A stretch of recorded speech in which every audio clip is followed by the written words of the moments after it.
오늘 분량의 명비 어천가부터 먼저 네. 부르도록 하겠습니다. 저는 한동안 계속 명비 어천가를 부를 것이고 이 정부가 끝날 때까지 계속 이 톤을 유지할 생각입니다. 예. 자, 지난 금요일 날 제가 명비 어천가 투 하면서 네. 이재명은 돈 안 먹는다. 먹으면 죽는 줄 안다. 결벽증이 있다. 예, 못 먹는다. 결벽증이 있고 이건 윤리 이전의 생존 본능이다. 이렇게 말씀드렸는데 이 결벽증하고 연결된 정치인 이재명의 또 다른 특징이 밀실을 싫어해요. 밀실에 대한 공포에 가까운 기피증이 있습니다. 저는 이재명식 밀실 포비아라고 예전부터 불러왔는데 모든 은밀한 거래, 모든 부정한 청탁, 모든 불법적인 협잡은 전부 밀실에서 일어나는 법입니다. 그래서 성남 시장 시절부터 자신의 집무실에다가 CCTV를 설치를 했어요. 그렇습니다. 이거 언제부터 설치했어요? 2011년 6월부터 설치했습니다. 그 취임 다음에부터 네. 설치한 건데 그 청탁 받지 않는 정치인들이 있죠. 네.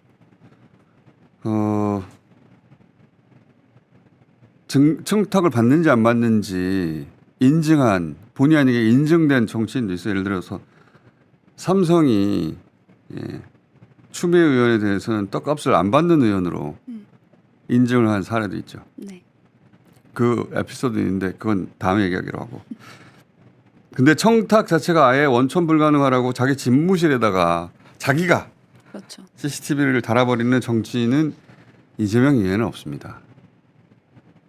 이거는 너무 과한 거거든요. 그래서 국민의힘은 이걸 쇼라고 생각해요. 네. CCTV 안 보이는 사각에서 뭔 짓을 못하랴.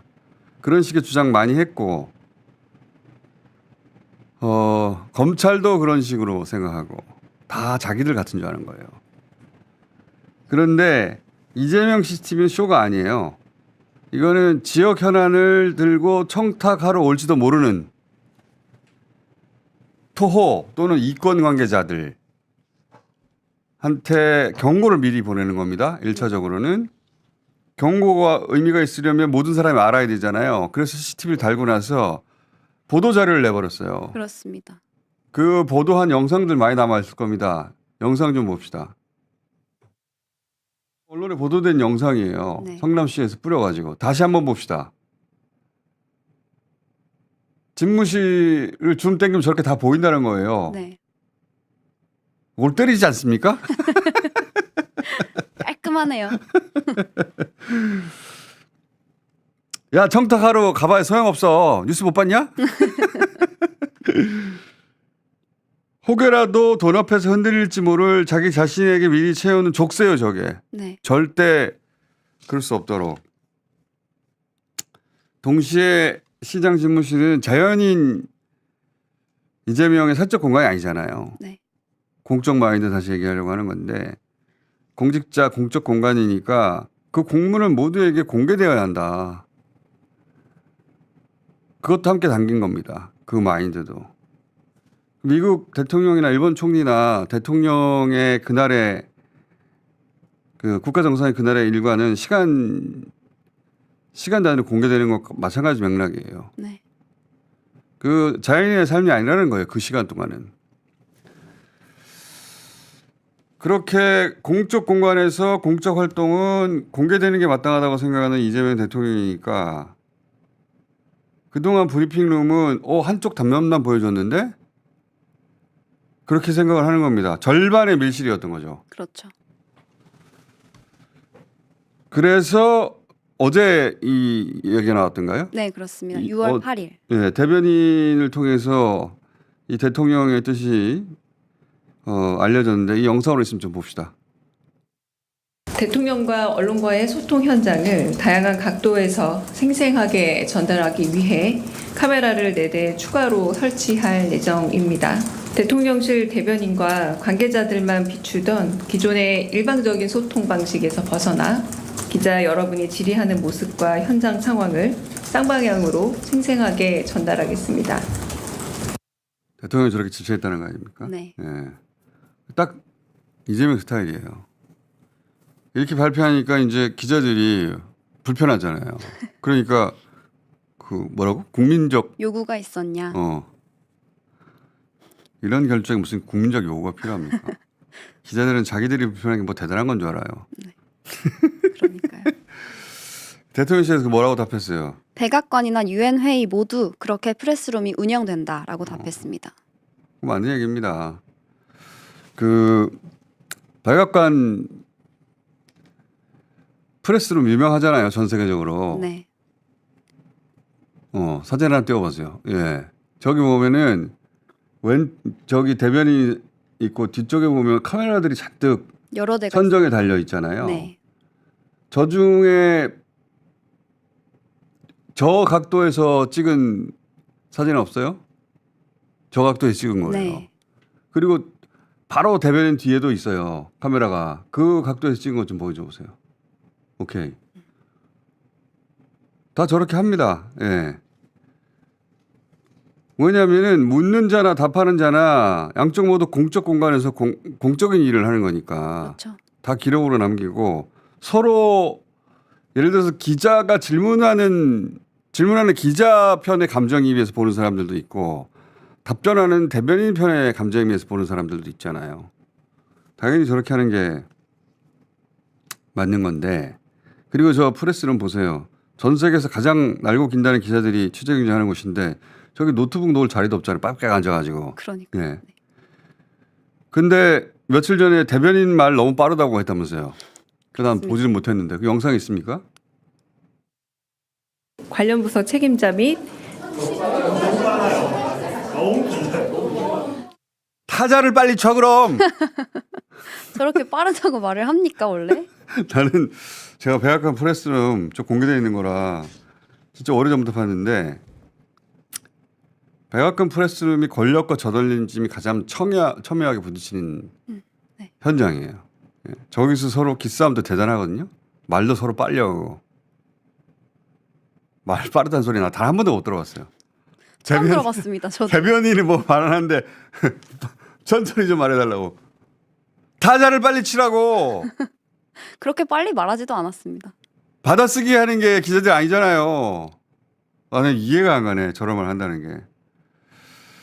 어쨌든 그래서 이제 프레스룸 기자실도 변해갈 텐데 이런 반밀실주의 제가 붙인 명칭입니다. 이재명 아유 밀실 포비아야 내가 혼자말로 했던 적이 여러 번 있거든요. 또는 적극 공개주의가 또 다른 특징과 연결이 되는데 이 늘공분들은 당분간 니공을 열심히 보셔야 돼요. 앞으로 이재명이라는 사람과 일을 하려면 잘 알아둬야 됩니다. 제가 15년간 관찰한 결과이기 때문에 매우 정확합니다. 예. 또 다른 특징이 뭐냐면 주요한 의사결정을 할 때 그 구성원을 참여시키려고 해요. 네. 항상 그렇게 시도합니다. 당대표일 때는 그러니까 당원들의 의사가 최대한 반영되는 구조를 만들려고 계속 노력했어요. 네. 사실 이건 교과서에나 있는 거거든요. 왜냐하면 실제로 제가 만나본 대부분의 정치인들 이런 거 안 좋아합니다. 참여민주주의 안 좋아해요. 수기민주주의 안 좋아합니다. 자기가 그냥 결정하길 원하지 귀찮고 시간이 걸리고 무엇보다도 자기가 원했던 거 다른 결과가 나올 수 있잖아요. 네. 이런 거 안 좋아해요. 교과서에 있는 거지. 근데 정치인 이재명은 그렇게 하는 걸 옳다고 생각하고 어떻게든 그렇게 하려고 합니다. 네. 이게 얼마나 진심이냐면 그러는 과정에 본인도 직접 참여해요. 뭐 인사말 하고 당대표 정도 되면 격려 인사하고 빠지는 게 통상인데 그런 자리에 가면 실제 토론자의 한 사람으로 참여를 해요. 네. 그리고 얘기를 합니다. 토론을 시작해요, 자기가.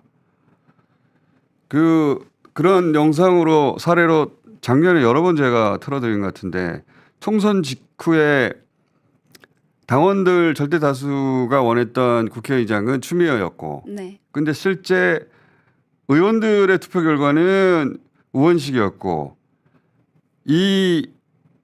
그 일이 한참 논란과 화제가 됐죠. 대의민주주의와 직접 민주주의가 충돌을 한 거예요. 네. 이럴 때 우리는 어떻게 해야 되는지 한 번도 그런 경험을 해본 적이 없어요. 그 전에. 그 주제로 난상 토론을 당대표가 제안을 합니다. 네. 이게 수기 민주주의죠. 당시 최상병 특검 때문에 네. 그걸 윤석열이 거부권. 거부권을 행사해가지고 그 국회에서 천막농성할 때예요. 네. 근데 그 자리에 가서 당원 민주주의에 대한 난상 토론을 제안을 합니다. 당대표가. 네. 그리고 와야 돼 당대표는. 근데 그 자리에 앉아서 한참을 토론을 해요. 3시간 가량 했습니다. 그러니까 가야 되는데 토론을 한다니까 실제로 그 과정에. 그 중에 발언 일부를 저희가 따가지고 작년에 장면에 틀었죠. 2번인가 3번 틀었는데 다시 한번 봅시다. 그 장면. 제가 당대표라고 하는 이제 역할을 하면서 본질적인 고민을 한 주제는 이번이 제일 큰 것 같습니다. 정당이 경쟁하는 민주체제 국가에서 더불어민주당만큼 이렇게 활동하는 당원이 많은 나라가 없다는 거죠. 쭉 성장을 하다가 어느 순간에 뭐 천장에 머리가 닿아버린 그런 느낌? 공천 과정을 거치고 또 총선에서 역할을 하고 그 성과를 내면서 더불어민주당에 대한 새로운 접근들이 시작되지 않았나. 남들 들으라고 식당 이런 데 가면 저 민주당입니다. 민주당 골당입니다. 우리 가족 전부 민주당입니다. 뭐 이렇게 표현들을 하셨단 말이에요. 자부심일 수도 있고요.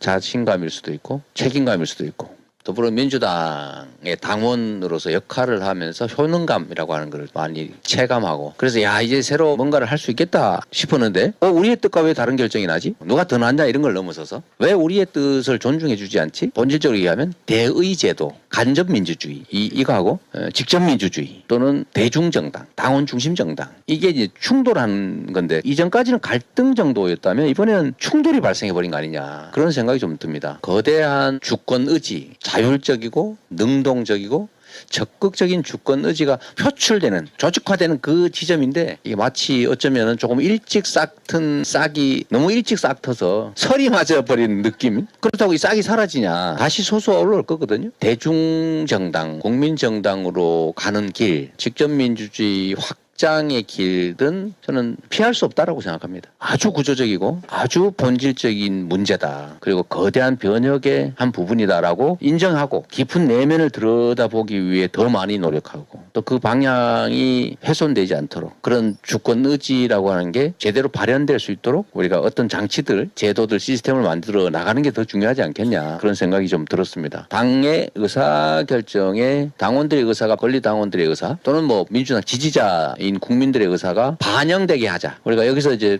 헤어지고 끝날 일이 아니지 않습니까? 파탄은 내지 않았으면 좋겠습니다. 새로운 세상을 여는 진통이다. 똑똑해요. 그렇습니다. 저 토론 자리에 몇 시간 이거 참여하는 겁니다. 그러니까 폰만 잡는 게 아니고 진짜 토론을 하는 거예요. 네. 보통 정치인들 저 귀찮아서 안 한다니까. 저 언제라고요? 2024년 5월 21일이고요. 국회 본청 앞 천막 농성장이었습니다. 그 수기 민주주의를 진심으로 믿는다, 실제 적용한다는 점에서 현실에서는 실제로 있기 힘든 유형의 정치인이에요. 이런 특징은 제가 지난주에 쭉 얘기해왔던 특징과도 연결이 되는데 이재명은 빽이 없다. 네. 예. 빽이 없어요. 아주 어릴 때부터 일이 생기면 어디 전화할 곳 한 군데가 없었다고. 예. 가족 전체가 여러 번 얘기했지만 도시 빈민이었고 그 흔한 중학교, 고등학교 동창 어디 잘 나가는 사람 한두 사람 있기 마련이잖아요. 네. 중학교, 고등학교 동창이 있어야지. 아무도 없는데. 혈연이고 학연이고 지연이고 뭐가 없어요. 지연. 이재명 대표가 나고 자란 동네는 아직도 아스팔트 도로가 없습니다. 네, 그렇습니다. 안동시 예안면 도촌리 지통마라는 곳입니다. 여기 화전민 마을이요. 네. 아직도 주민이 4인가밖에 없는 걸로 제가 알고 있는데. 이거 어디다 전화를 해요? 화전민 마을이 전합니까? 그래서 이재명 대통령이 자주 하는 말이 있잖아요. 정치인은 정치인이 하는 것 같아도 국민이 한다. 네. 그거 여러 번 했잖아요. 그렇습니다. 틈만 나면 그 말을 합니다. 뭐 이번에도 그런 말 많이 하지 않았어요? 네, 영상 있으면 아무거나 하나 잘라주세요. 정치란 정치인들이 하는 것 같아도 결국은 국민이 하는 것입니다. 저게 레토릭이 아니고 기댈 데가 저기밖에 없어 그런 거예요. 실제로. 그 왜 계엄 때 그 뭐라고 합니까? 국회로 와달라고. 국민들이 와주셔야 된다고 말하잖아요. 그 옆에서 사모님 울고 있고 훌쩍훌쩍. 네. 그 영상 여러 번 틀어드리는데 그 관점에 다시 한번 들어보세요. 국회로 와 주십시오. 국민 여러분께서 나서 주셔야 합니다. 코를 너무 세게 훌쩍한 거 아니야? 이게 다 연결이 되는 특징입니다. 그래서 이재명 정부를 스스로 국민 주권 정부라고 하는 거예요. 그럴듯 하라고 만든 그 명칭이 아니고 실제 그렇게 믿는다니까요. 네. 그리고 당대표 시절에는 당원 주권 정당을 주장했죠. 네. 그래서 국회의장단 후보 그리고 원내대표 선출할 때 권리당원 의사가 20% 반영되도록 했어요. 우리 정당사 최초입니다. 당원 단계를 그렇게 바꿨죠. 네. 그러고 보니까 이번 주에 민주당 원내대표 뽑을 텐데 그렇습니다. 처음으로 적용이 됩니다. 20%면 37명인가의 몫이에요. 이게 굉장히 큰 거죠. 내일부터 원내대표 후보 두 사람을 압축됐던데 모시고 그 얘기 듣기로 하고. 네. 자, 오늘치 명비어청과는 여기까지만 하고요. 앞으로 많아. 걱정하지 마세요. 계속됩니다. 네. 그래서 주말 뉴스 좀 훑어봅시다. 주말에 관저에 이재명 대표 1기 2기 지도부가 방문을 했네요. 네, 그렇습니다. 함께 만찬을 했습니다. 오늘